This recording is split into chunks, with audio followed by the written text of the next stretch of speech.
and rabid,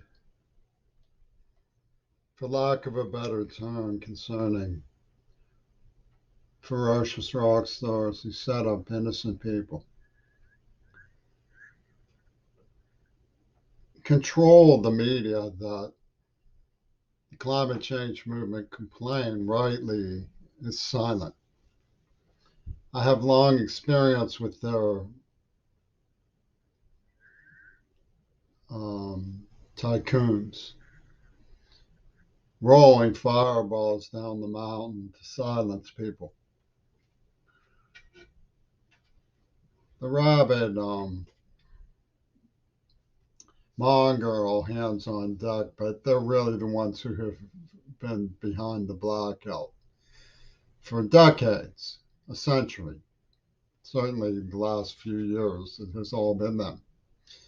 They tweedle twaddle rather than inform as a fact of their strategy.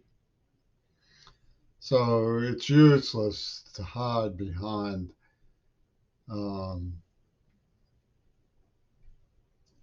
admiration for their music, to cloak their criminality when it comes to me. I'll give you an example how they operate.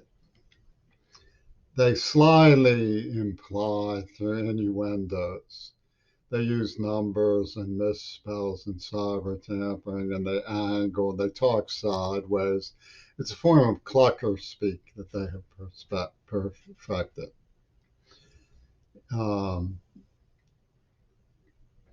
Weaponized lisps. They monitor that the double of Gail Burstyn on God Save the Queen in 1979 is a fantasy. It doesn't indicate collusion with Gail Burstyn, when of course it certainly, very certainly does. She was never arrested, and the homicidal maniacs who tortured me were never questioned or even interfered with. So, and they set up people, they set on people I love, set up people I love. I mean, they're driven psychotics when it comes to me. Now, of course, I was never allowed to see myself as important. That was always this thing about Pittsburgh. Oh, you think you're better than us. You think you're important. You think you're special.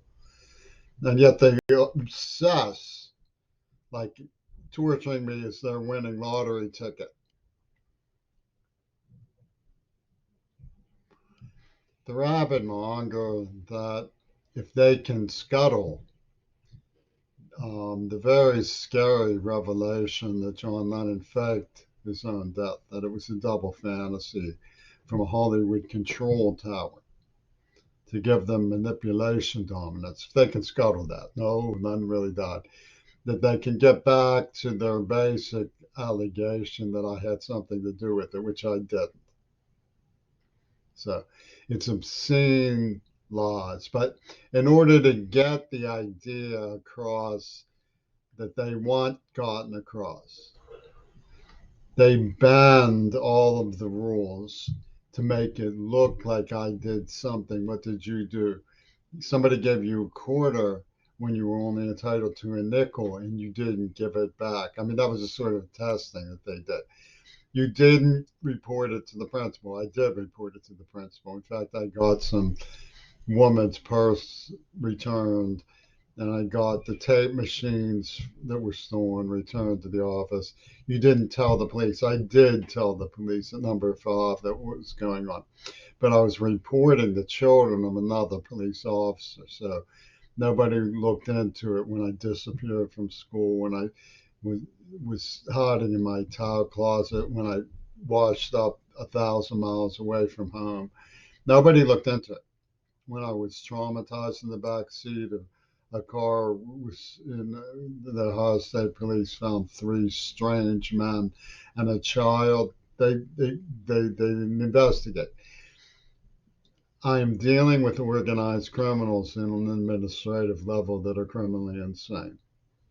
Okay. One of these scoundrels is named Adrian Balut.